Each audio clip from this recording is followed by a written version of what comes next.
Hello, MotoAmerica fans. It's time for another episode of Off Track with Carruthers and Bice. You'll laugh, you'll cry, and you may even learn something from this unlikely pair and their special guest. The mic is yours, Paul and Sean. Hey everybody, it's Paul Carruthers, the communications manager for MotoAmerica, and this is our weekly podcast, Off Track with Carruthers and Bice, and this week it's Carruthers, Bice, and Rispoli, or Hog Spoli, or whatever you want to call him. But James, welcome to the show. Sean, welcome as well, and let's have a little fun. Start out with this, James. Where are you and what are you doing now that you're a factory Harley-Davidson star? Listen, I'm in an undisclosed location. It's top secret. Too many confidentialities I signed. I can't really say much. So we're just going to sit here for probably about 35 minutes in silence. Everything else. Hey, I was thinking of that too. Like, I bet like a Harley-Davidson contract is like a real deal. You know what I mean? It's like there's probably a lot of signatures. You probably felt like you're doing an escrow, right? Yeah, exactly, right? 33 pages of just, yep, can't do this, can't do that. No, it wasn't too bad, to be honest, but there definitely is. Working with a manufacturer, you got to keep things tight and fully respect that you're working with an actual manufacturer, and it's, products and things of that nature that will come out that can't be seen or talked about in that regard. So there's certain things, obviously, you've got to be respectful of working with that, and there's nothing I don't really want to jeopardize what I have already. I haven't even got on the bike yet, so so James, have you signed a contract now? Have you already done it? Yeah, I signed. I don't think they would have sent a release out without the contract signed. Yeah, and when was it? Was it right at the end of the season, or was there some time? How did it come about? Did they let you know before the season was over, or take us through it if you can? Yeah, I mean, it's kind of tough because the championship with 3 Harleys was, it's touchy-feely. At some level, we got some great support. This is when let's talk from Vance and Hines' perspective. We got great support from Harley last year, and, with a lot of the updates and things of that nature, really helped us fight for, the championship and to run closer to the front.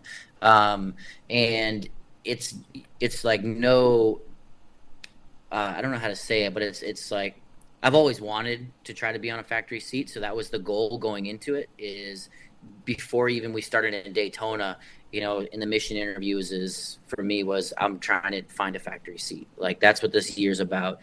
And it's not against Vance and Hines or anything, but just having the factory behind you, having that sort of budget, having all the other things that come with being a factory rider is something I wanted, and I've never had it. It's been that elusive thing that James Rispoli hasn't had in his career, and they don't come around, very often, and it's very difficult. Somebody like Josh Herron, who's seemed to ride for every single factory, it's tough to even just get the one. So that was a goal of mine, and working with just having some of the, being at some of the tests and things of that nature, I had a pretty good relationship with a couple of the guys underneath the team, and just joking around and stuff. And Jason, he was always been a big advocate for me, especially coming into this season. He was a big advocate for me to be on a Harley.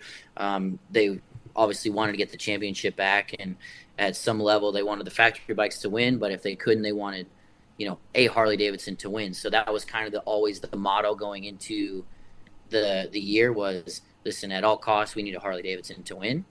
And so I kind of fell right in line with that message. And yeah, it was kind of pretty late in the season. There was obviously some jokes here and there from me to them, like, hey, this, that, and the other. But, we're all racing in the middle of the season, and it's tough to really talk business, especially, for somebody like me. I don't have a manager, so it's tough to break that relationship of, hey, you're a racer, and all right, I got to go be a manager for James and try to find a seat and whatnot. And obviously, I don't want to be disrespectful to Vance and Hines or to, the guys under Harley. So it was a touchy-feely sort of thing. There were like a couple jokes here and there, but nothing really was talked about until after the season. Yeah. All right, I've got a really tough question for you. Well, I don't know. We'll see. So Paul and I, and you may not be able to answer it or may not want to, but Paul and I know the answer to this, but I want to ask it because I'm not sure that fans would understand it. And I haven't seen anybody asking this, but one of the things that would come up is obviously Hayden won the championship. So you think, well, he would be the odds on to move up, but there's some reasons for that. Can you explain that so that people understand it from what you get? As far as what's the actual question? Okay, well, let me tell you what I heard, and maybe it's not true. And I think Paul heard this or understood it too. I think Hayden has even told us. Hayden wants to race Superbike and Stock 1000. I don't believe Harley-Davidson Motor Company wants their riders to be on another brand of motorcycle. And I'm not saying they chose you because of that at all, but it kind of probably had something to do with it, right? Hayden won the championship, so if he wasn't otherwise committed to other classes, maybe he would have been a candidate. Do you think? Yeah, so I don't know what was talked about behind closed doors of, hey, why James versus Hayden. I definitely know that Hayden wants to ride other motorcycles and other classes, and as should he. I mean, super stock champion. The guy's got tons of talent. He was a great teammate to me. As the other side of things, I think Terry, they, as a privateer effort, just won the championship, and then to have the number one kind of taken from you, I don't think that's right either. So I think Terry, and out of respect to Vance and Hines, how do you just take the number one back? Like, you just essentially buying the guy, and now that team, that private team that did all that hard work, doesn't get the number one and get the rewards of having, to use it for sponsorship and this, that, and the other. So I think more that angle was, I think whoever won the championship, it would have been very, very difficult to take that person from, it might have actually been a blessing disguise that I didn't win the championship to get a factory seat per se. So, yeah. So I don't know why, I don't know why exactly the decision was, hey, James over, but I think accumulation's a thing. I've got a good media. I think they want some media. It's more of a whole package. I get along with Kyle. I've been in the bagger one more year. Hayden kind of had a gap year, so I was maybe a little bit. I think everything's just timing and whatnot, but I'm not really sure exactly. Hey, there was no hey, we picked you over this. It was just that never came up. It was just, hey, this, and it was, yep, okay, let's talk. So you ran off in turn one on purpose. Yeah, right. Are you kidding me? The biggest mistake ever. So James, somebody who was just all in. I literally told the guys, and I told everybody, and me and Hayden going into it was so funny. I got a quick story. So me and Hayden, after day one, when it was only up to me and him for the championship, we both were like, listen, whatever happens. Like, let's just go race smart and hard and whatever. Like, we've been like that the whole year. And it's so funny because it was wet, it's dry, and we're both pretty quick in both. And we're like just dancing around. The garage is like kind of weird because we're like, what are we gonna do? Dry, slicks, slicks or wets or whatever. And so we both roll around on wets. We come to the grid, and I'm like, man, it's dry. It's like really, really dry. And I see him. He's like, take the wheel out. So they're taking the wheel out, this, that, and the other. I get my guys. I'm like, all right, pretend to take the wheel out. And I was like, if he's going dries, I'm gonna go wets, right? Because it's the only way I can really beat him is I gotta take a chance. I've got to take a chance. So he gets his wheel out, and my wheel's he's just loosening the nut. He looks back at me and he goes, you gonna run dries? And I was like, I just want to be like, yeah, man. And I just couldn't do it. You can't lie. I can't lie. I was like, nah, man, I'm not gonna do it. And he's like, put the reins back in. So, but yeah, it was one of those deals, man. It's just. I honestly, I think it worked out for the best for everybody, because from talking to Hayden, he was really comfortable riding for Terry's team. I got a sense that he was a little uncertain about being a Harley factory rider anyway, and as Sean alluded to earlier, it gives him still the opportunity to ride the other classes. So And obviously, it's probably, the same with Kyle Wyman. It was probably a childhood dream of yours because you grow up flat tracking to be a member of that Harley-Davidson factory team because it's been a huge thing. Jay Springsteen, Scotty Parker. I mean, it goes back forever. And because you're a flat tracker, you know that history, so it's got to mean a lot.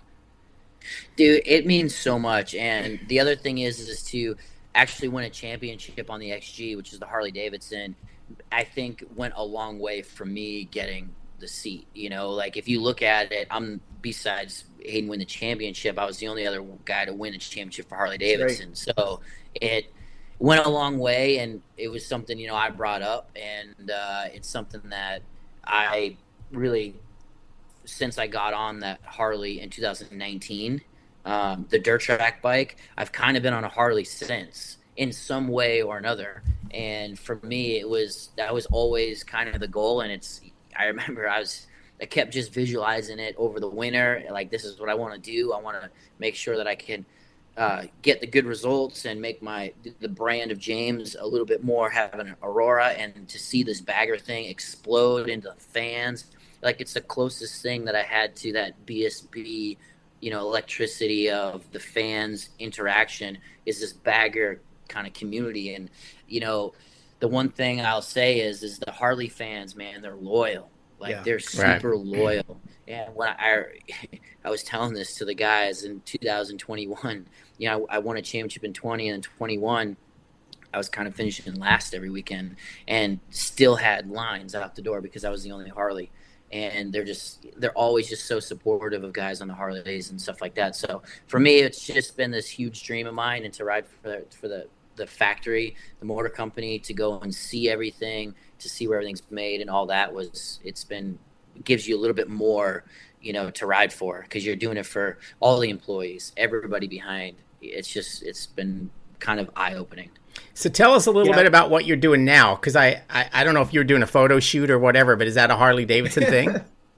So I'm on a golf trip. Oh, so, okay. Yeah. I saw Kyle there, and I figured maybe it was some work or something, but. So yeah, we're just here for a golf trip, and we got, like, if you see, I just got we're going right after this, so I'm gonna go try to work on that handicap. So how's the golf game? Is it getting any better?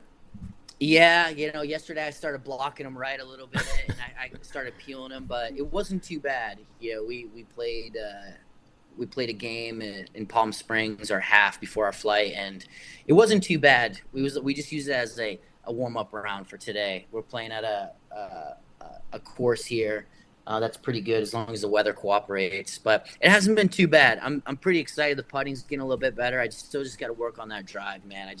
I peel them right every once in a while, and it's never fun when you got to go digging, golf balls out of the woods. Yeah. Hey, I want to bring up again that number thing, because James Rispoli, you were very astute about something, and I hadn't thought of this, but I talked to Terry Vance at New Jersey about this, and Paul knows this as well as I do. In 1991, Vance Hines Yamaha won the Superbike Championship with Thomas Stevens, and he proceeded to go to Kawasaki, and that number one was on that bike. So Terry had that terrible thing happen to him before, so he's got a precedent with that, and that's kind of interesting that he would. I never thought of that angle, but he's going to have that number one. It's great. Yeah, and they deserve it, man. That team, they worked so hard last year. All my guys under the team was. I mean, we had one goal going into it, and from testing, it was they really, truly, fully believed that we could win the championship. And I'll tell you, man, there was times like when we rolled out to Daytona and we were, 3 mile an hour down, 4 mile an hour down, that I was like, man, we're a fifth place guy. Like, this is not what I wanted. I want to be a front runner, and it's tough when you do that. And we ended up with, 1-2, and that just. After that kind of happened, my whole mentality just changed that, you know what? Anything can happen at any time. Like, just like the, getting all crossed up and winning that race with Kyle blowing up. It was like, just the stars aligned, and anything can happen at any time, and that's why we race. So I firmly believed it after that we could actually really do something. And it was really, really good working with Hayden and the whole team, and they deserve it. They deserve the number one and to run the number one, and Hayden deserves it. Okay, so stepping up to the big team, and there's no. It's obvious that they do a lot more testing than the other guys can do. I mean, Indian does a lot of testing as well, but more so than Terry could do. That's obviously going to help you. You also have a different teammate in Kyle Wyman, who he's inarguably the leader of that class. You know what I mean? I mean, he's won the most races. He's always, if he's not the fastest guy, he's close to it. Is that going to make for a different atmosphere for you as far as that? I mean, at least you have the benchmark right under the same tent. Yeah, I mean, it's going to be a huge advantage for me. I don't look at anything as a disadvantage. I get to see the guy who's leading the class, and I get to look at his data, and I get to pick his brain. And, already it's been a pretty warm welcome, and they're under the same ideology of, hey, we got to work as a collective, and it's not just one rider. And, where it's very Mercedes F1, where it's all about the, collective moving and how can we get the best results collectively. So I think it'll be really good. And I look at it as I've got home right next to me. So if I kind of veer, I can always come back because he's not going to get too far away from, the one spot. Right? He's going to be kind of pushing that mark all the time. And now that I have the same equipment, I kind of, if I start to, veer right a little bit, I can come home pretty quickly, and I've been always really, really good in my career to copycat. That's kind of how I've gotten very quickly, gotten up to speed very quickly. So to kind of have his stuff and to be able to see his data and to be able to understand, hey, how does he making the thing go fast? How can I implement Kyle Wyman into James Rispoli and then maybe just sprinkle a little, hog spolie in there and come up with a little good, some good ingredients, come up with a good package. Just what we're going to try to do. But it's only a benefit. Everybody's been super welcoming, and I'm sure there'll be some different pressures here and there, but I think Kyle will be a good magnet for that, where I can just get on and do my job. All right, tough question number 2 for me, and I'm going to kind of ask this in 2 different ways. First of all, you it's no secret we know Travis Wyman. You replaced Travis Wyman on the team, so Travis Wyman is out of the ride, and it was his brother who's on the team. Number 1, my first question: do you know who Hayden Gillim's teammate is going to be? Number 1, and number 2, might Travis Wyman slide into that place at Vance and Hines? Do you have any idea? Yeah, so I can tell you right now, I do not know who's going to be Hayden Gillim's teammate. I think that's an elusive question it's an elusive answer, really, because everybody's fighting for a bagger seat at the moment, and it's definitely, apparent that Vance and Hines is arguably the second best motorcycle, if not close to being really, really good or the best. And so that seat is very, very coveted. And I know that a lot of people are headhunting it. I know Terry's phone has probably been blowing up quite a bit since the announcement, really. I mean, obviously, there were some rumors going around, of some people. We saw Beach posted something of him riding my bike with Hayden. So I don't know. Maybe there's some rumors going around about that. I don't know if he's quite the guy yet for it, as far as I think he, coming off a Superbike podium at the end of the year or win really it's pretty tough to do that when you kind of at the front of Superbike to go to baggers. I think he should be on a Superbike, but I don't know. Honestly, I think it's going to be crazy. I think Travis, I haven't really heard much from him. We had a little bit of a dialogue after.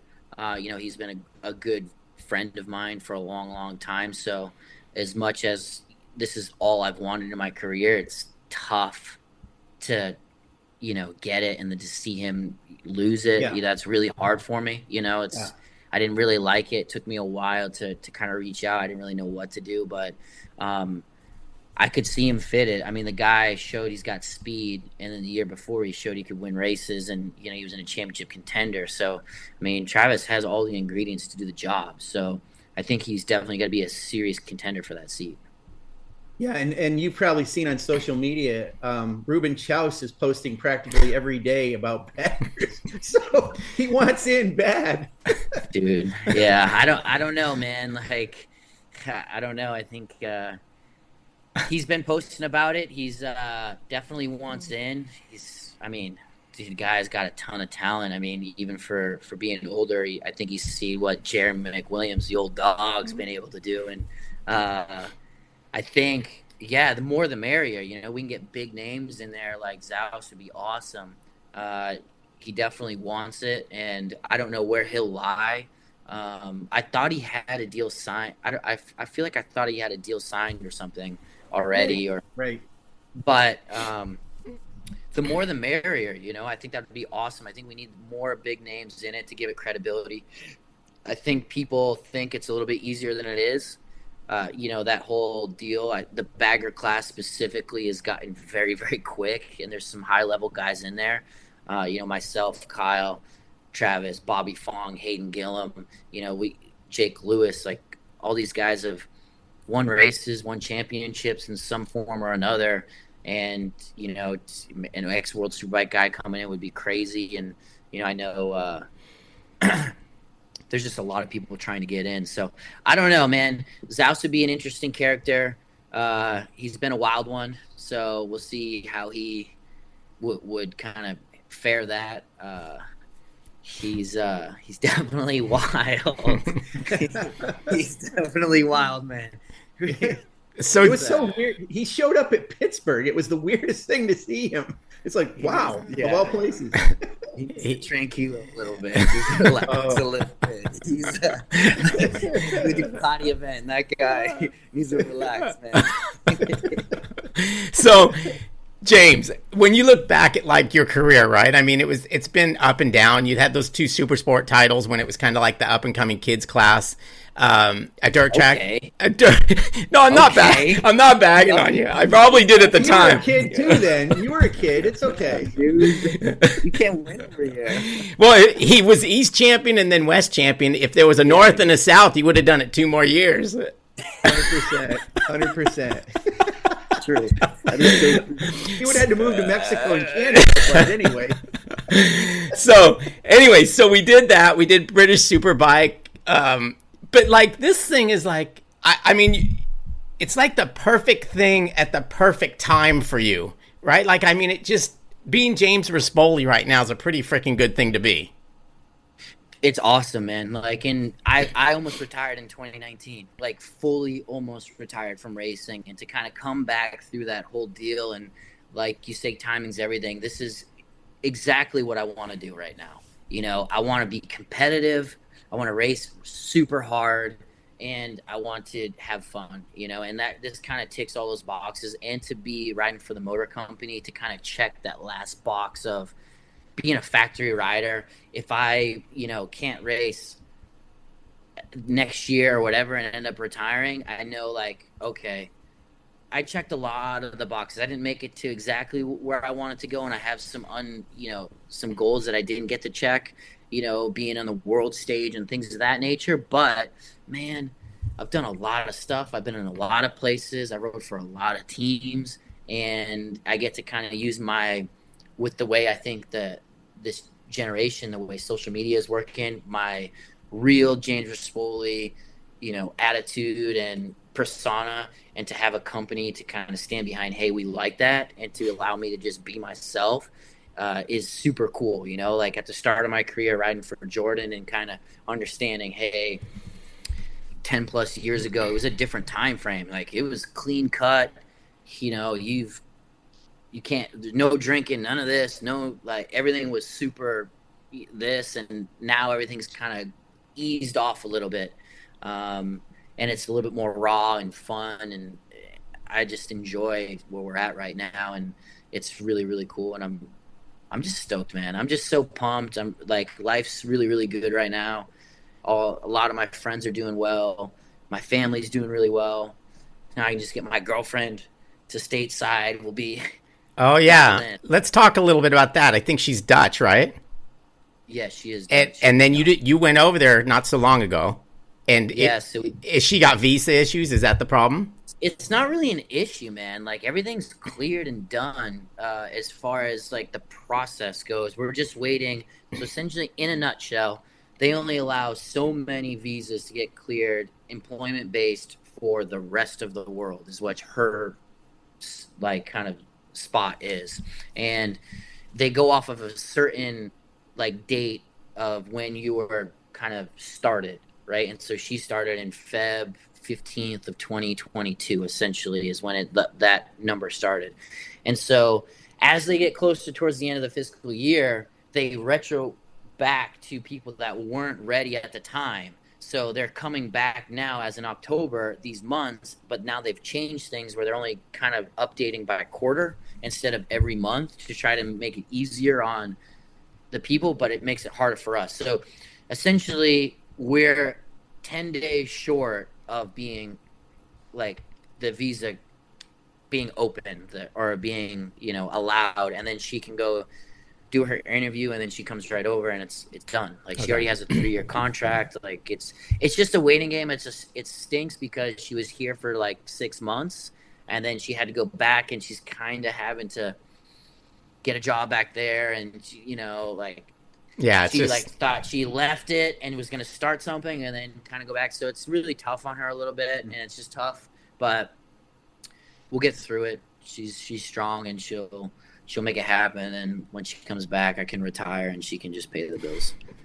Okay. How did you guys meet? Were you in BSB when you met her, or how did that come about? Yeah, we met in 2018, actually at Valencia. So there was we were out. So I used to go to a lot of the MotoGPs with Bradley Smith, and at one of the after parties, I met her at one of the Red Bull parties, and we kicked it off. And at the end of the day, didn't really know where it was going to go. And then a couple months later, we ended up doing a trip when I did Rossi's Ranch. We did a trip to Dublin and saw each other, and kind of things got a little bit more spicy, and we started staying. we started getting a lot more connected and things of that nature. And then she came to America in December, and we were just like kind of tight there. And then COVID hit. It was it was really, really tough. So the fact that we made through COVID she wasn't allowed in the country with that whole baloney and all that jazz, it was it was tough, but it just definitely made our relationship stronger. And then now we're over it. And it'll get easy from here. Gucci. So it's cool because it takes a, sorry, Paul, I just want to say it takes a special individual to keep up with James Rispoli. And just from talking to her, we could see she's definitely got the personality to handle that, which is cool for somebody from another country. So she's pretty fantastic, James. Nice job. Yeah, and she seemed a little smarter than having James as a boyfriend too, but that's another story. So yeah, she's definitely book smart for sure. She's definitely got that one ticked off, but it's tough because she's an ultimate, and she plans everything like 6 months out. We're gonna do this, and I'm like, Wednesday before the race, I'm like, man, I should probably book my flight. And hey, you know what? I don't think I have a hotel yet, so I need to look at that. So it freaks her out a bit, my lifestyle, and I'm more of on the wing side. I call it just controlled chaos, but it's worked out really, really good. We're having a good time, and it's made things so much easier for me to race and not have to just worry about that whole other side. And you got a little Ben Bostrom in you, I think. Yeah, for sure. Absolutely. I'll take that as a compliment. No, it is a compliment, but he kind of flew by the seat of his pants, and in turn paid a lot of extra money for flights because he waited till the last minute or actually missed them and then had to buy another one. But so you're a licensed real estate realtor in the state of Florida, and obviously that's probably a little bit on hold now, but it's a nice thing to have when you are completely done to be able to fall back on that. Yeah, I went heavily into it in 2021 to 2-ish when I didn't really have secured rides. I did quite a lot of deals that year. I was pretty heavy in, spending marketing money, doing this, flyers, open houses, suited and booted. And then I kind of chilled out a little bit on it. I did a really good year, and I kind of realized, all right, I can do this. It's not it's not the end of the world. Like, I've got a good personality for it. I understand my father and Jennifer are, very successful in the real estate market. So it's very easy to piggyback off them. Even though Big Phil, he's a pretty stern guy, doesn't give anything away for free, but No. it's good to use their like back end, and it's made things so much easier for me to get up, being able to call them at like 11 o'clock at night. Hey man, like, what does this actually mean? Right. So things of that nature, and they've got me up to speed quite quickly, but it's been really good for me. It's definitely on hold. I mean, I did do 2 deals already in the last month, so got one closing next week, some land, and it's more just like, I think I'm a little bit further out there where it's more just like friends that I know that, hey, I got a guy over here, and I'm like totally happy to do it, but at the same time, training and this opportunity comes first. So I'm not really putting myself out there, hey, I'm looking to do deals every single day, because there is a lot of stress involved with it. You're working with somebody else's money. You got to make sure all the boxes are checked, and you could really screw something up, and certain people are putting their life savings in. So it's something I take super serious, and I want to be super professional, and I want to take kind of my 1% attitude from racing into it. And it takes a lot of time. Like, everyone thinks, oh, you can make your own schedule, this, that, and the other. It's until you get to a certain point of clientele and having your processes and people, transaction coordinators and things of that nature, it's a 24/7 game, like anything. So I enjoy it. I love selling. Love the art of the deal. It makes things fun. I don't really like the back end work, as you could probably tell by my personality, but we get it done anyways. There you go. Well, it's cool because you're following in your dad's footsteps and kind of that legacy. That's you got to feel good about that you're doing a little bit of what your dad does or did do too, right? Yeah, definitely. I mean, my dad's been like the biggest supporter, and at times I think maybe is more locked into racing than I am. Right. Big Phil absolutely loves it, or Little Phil now. The guy's lost a ton of weight. He has changed a lot. It's amazing. So much. He's like full health guy. He's cold plunging, grounding, Wim Hof guy. Like, he's just completely 180 from Big Phil. And it's so cool to see somebody like at his age to really just get locked in on something. And he's even like inspiring me to look in new things. He's like, oh, you got to try this, that, and the other. And I always tell people, because people know my dad as like the biggest motivator, personality, and whatnot. And I mean, it's so crazy to this day. Like, I'll get off the phone here and I get 5-10 reels a day on social media of positivity and motivation and business ideas and this, and it's like, somebody, he doesn't need to send it. Some of the stuff I don't look at, and it doesn't matter. He's relentless with sending it, sending things to be more positive. And there's times where I don't talk to him for a couple of weeks, and I'll be like, man, and he's just always super positive with me. And so without him, I wouldn't have made it probably this far. I always say that. He's been there through the highs, through the lows. He's always been outside, never been in on the team. He's just kind of been from far, but he definitely is such a gearhead, man. He loves motorcycles, and I think it's super cool. And I've always said this, as long as he's alive, I'm going to keep crushing. So that's cool. Did he ever race? He was a weekend warrior. Okay. Yeah, he was a guy. He had a 600 Rotax. He had a couple framers. Oh, he was a flat it. track guy. Oh yeah, Cool Skunk started with him. So I remember, I had like a 50, and he had like 3 brand new Rotaxes rolling. I'm like, Dad, what are you doing? Like, yeah, he enjoyed it for a minute. All right, Sean, we got to let him go here pretty quick. Do you got anything else?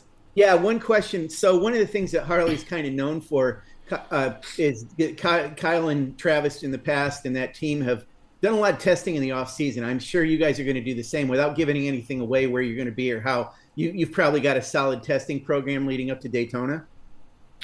Yeah, I mean, I don't think it's too like crazy. Yeah. I would say it's probably in line with what I did with Vance and Hines last year. Okay.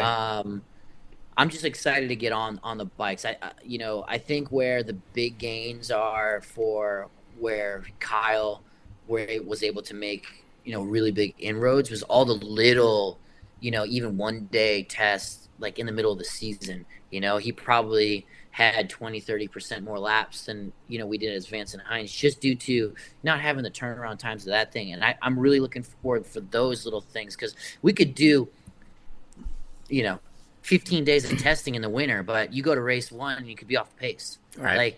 I think during the seasons worth so much more than before, unless there's a massive testing, because everything changes. We could go there and Indy or Vance and Hines could show up with something and be like, wow, we have to change our entire approach. So I don't think it'll be like that, but I'm just super thankful. I'm going to take this opportunity with everything, and I'm just going to do everything in my power to get the best results for the motor company and everybody behind it.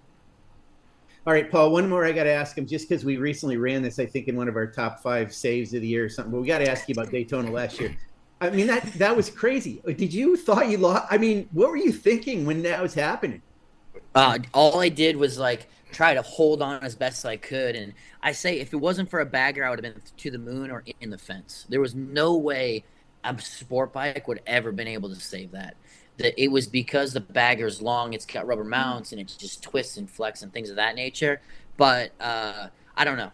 Honestly, I don't know how I saved it. I don't know how I just went straight back in, got in behind Hayden. It was probably good that Hayden was there, because I just focused back in on him and then was able to draft back by him going to the line, and I just got my head just right back into it. But hopefully doesn't happen this year. And as much as I want the views on social and I want everybody to find my page, I don't really want to have any of that. I want it to be clean cut and hopefully out front. Yeah. James, you are astute at social media. So let me ask you, does it drive you crazy that this stuff, it's the crazy tank slappers, the crashes? I mean, obviously people want to see that. It gets you popular. It's not good news usually, but it helps you in the long run. Are you okay with that? Yeah, I think the sport needs it. I think the coverage that, specifically MotoAmerica, having so many guys in different places, being able to get vantage points and to see that stuff. You guys posted a crash, I believe, on one of the guys in the Super Hooligans in the chicane. I mean, yeah, I hope that guy's okay, but that shot specifically, people love seeing that slow-mo and seeing how the bike, kind of just destroys itself. Happened. Yeah. I mean, and we need it. That's what that sells, and unfortunately, it's at the cause. And we want close racing like at Coda. Coda was awesome, close racing, but apart from unfortunately Kyle and Onsong running into each other, it was pretty clean. It was just a lot of movement going around. So as long as we can hopefully continue like that and keep things safe. I mean, I always say this.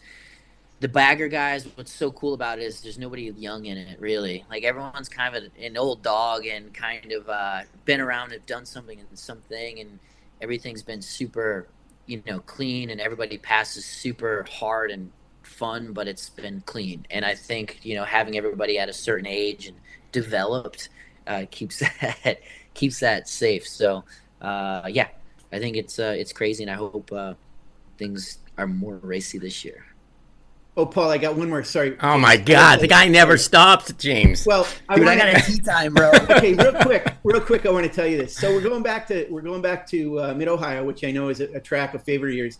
Mid Ohio is the first time I ever met you, and I know you don't remember this, but I got to point this out. My wife never comes to the track, but she happened to be there that day, and she was a language arts teacher at Londonderry. She had you as a student, and you know how sometimes your mind is on something else. And you're kind of listening, but we know you're not. I'm telling this whole story. Hey, Pam was your teacher. And you said, oh, okay, that's cool. And you just completely walked away. Yeah, that's crazy. And that's insane, because I was only at Londonderry for a short amount of time. Yeah, it was not very long. Yeah.